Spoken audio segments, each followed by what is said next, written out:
Hello everyone, welcome back. Today we're going to make this smoky intro like you see on the screen right now. This is inspired by Skyline Motions. The outcome is very close, but it's not made at all the same. It's 100% different. I still wanted to mention their name because I like the effect and want to do a tutorial on it. So I came up with my own way of doing it, which personally I think it's a little easier. Once again, go to the media pool, right click, new Fusion comp. You can name it if you want, but you don't have to. And leave it on 5 seconds. Then go to Fusion. I have to use this on-screen keyboard because I'm paralyzed. I can't use my hands and arms. That's why it's up on the screen. Start out with a background. Then get an image plane. For now, put the image plane in viewer 1.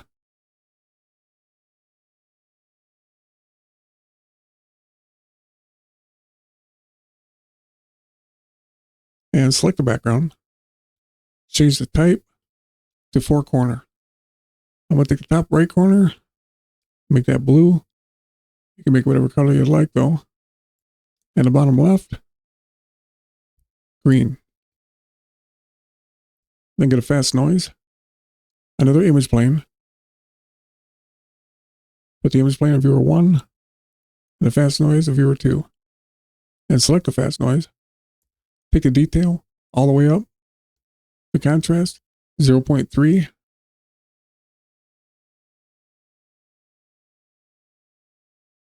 And the brightness, minus 0.8. If you skip your playhead, you'll see it's not doing anything yet. We're going to use the seed to make motion. Right click on seed, expression.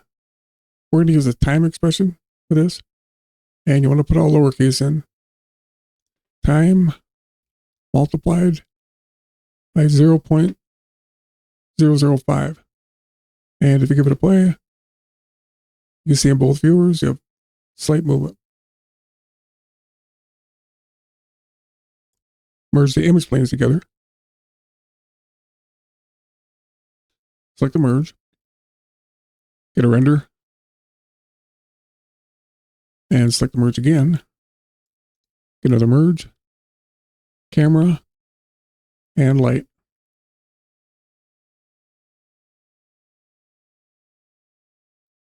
And select the camera. Go to the inspector under transform. Make sure your media out is in viewer 2. Sorry about that. And under translation, z-axis 1.65.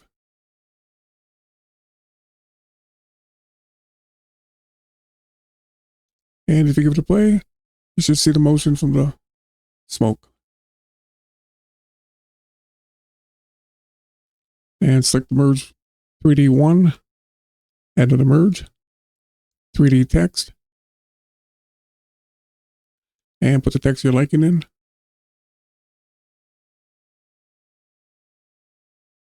And for whatever reason, the 3D text on the V anchor is all the way at the top. Just select the center V anchor. I'm going to set my text size for now to 0.3. Then go to the excursion. I'm going to set mine to 0.08.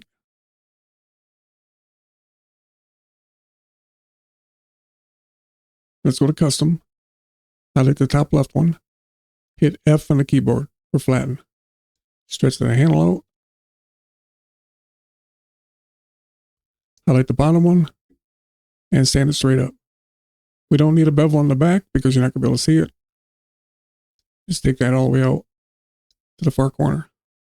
And if you screw it up, just right click on it and hit reset. Now we'll put the merge 3D3, we'll put the text hook to it in viewer 1. And we'll zoom in so you can see what we have.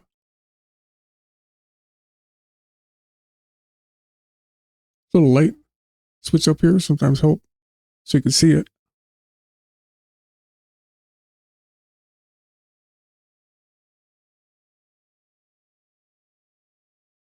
I am going to change my font to audio wide.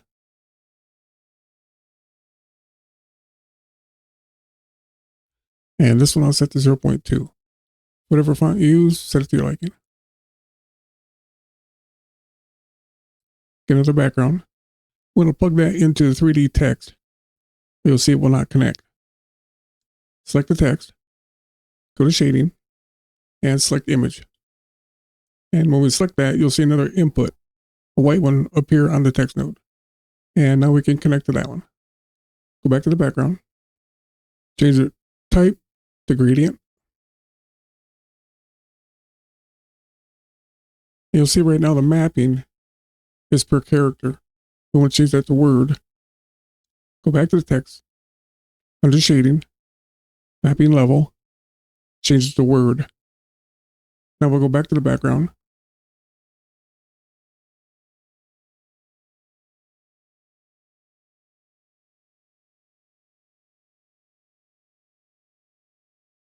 Change that to vertical. And the first one, we'll go a very light gray. Almost white, but not quite.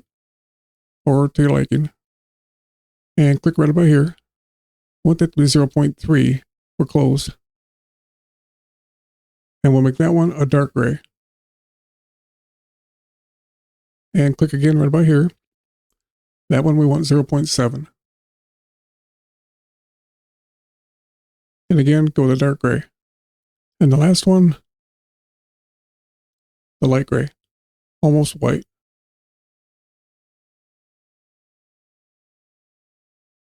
Now if you rotate the offset, you'll see it'll move up and down. But it's by default, it's on once. Select ping pong. Now it'll repeat. Right click on offset. Expression. We'll do another time again. Time multiplied 0.02. Or to your liking.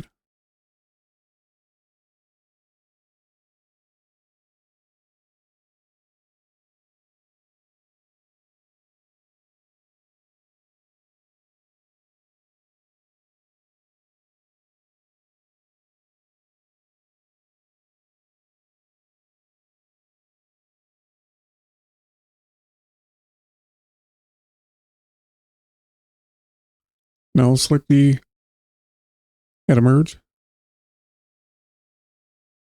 and an ellipse. Get another background. Choose a color. I'm going to go with a little brighter blue and select the ellipse. For now, set the height to 0.01. I found 0.003 to look best. And the width somewhere around 0.8 or 0.85. We'll come back to that. And select the background. Shift space and soft glow. Let's go back to the ellipse. Take the Y value down to 0.4.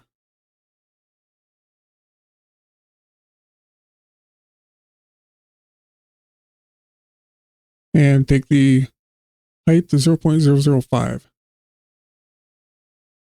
Again, I found 0.003 to look best.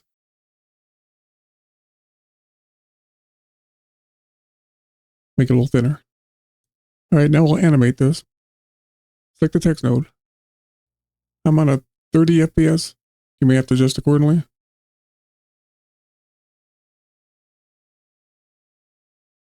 I'm going to start at 80, frame 80.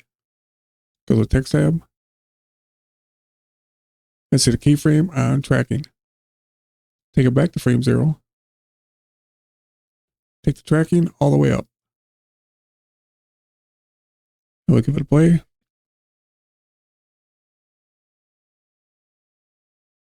Then open your spline.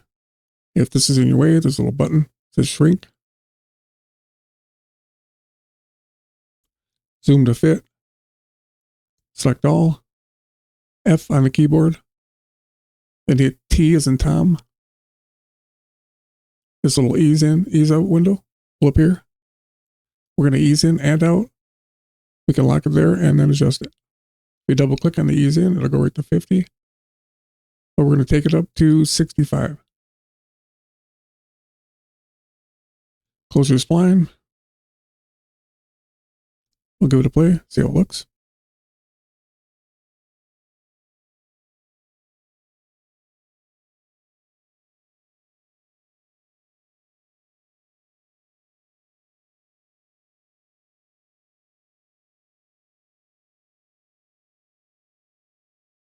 Put your playhead 5 frames back from 80 to 75 and select the ellipse. Take the width all the way down. Set a keyframe. We advance 30 frames. 105 and set the width to 0.85.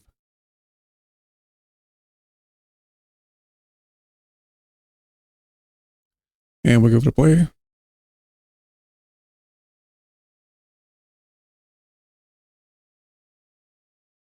Once again, put your playhead on frame 80. Now select the camera. Set a keyframe on both Z's, translation and rotation. And take the playhead back to frame 0. And set the top Z under translation to 0.05.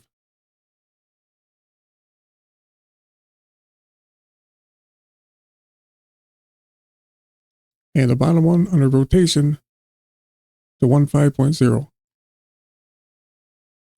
And we give it a play.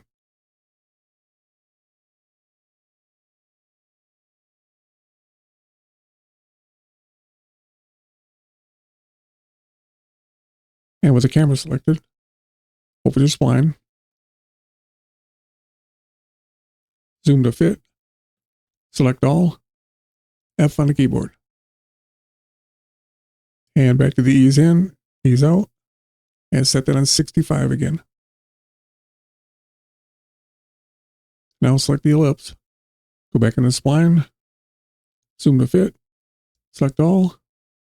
F once again. And set it on 65.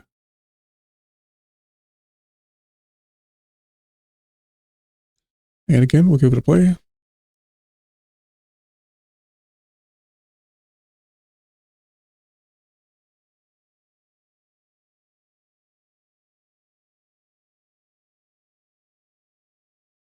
I might make a part 2 and show you how to do the macro. If you guys want me to do that, leave a comment.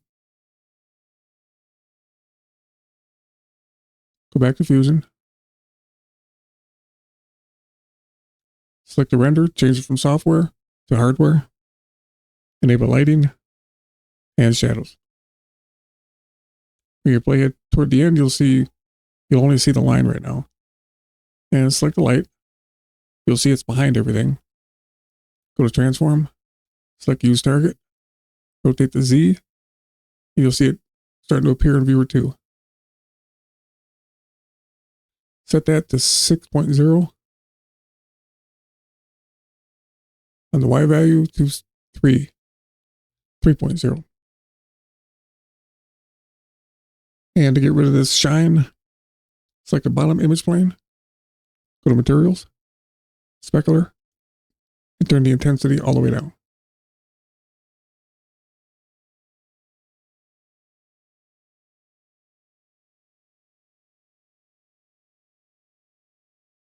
Let it render the cache, we'll give it a play.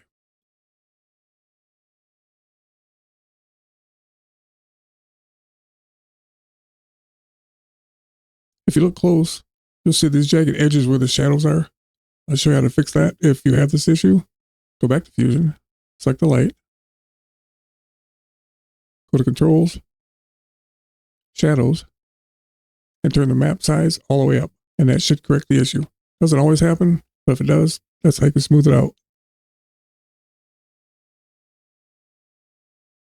Well, there you go. Thanks for watching. I'll see you on the next one.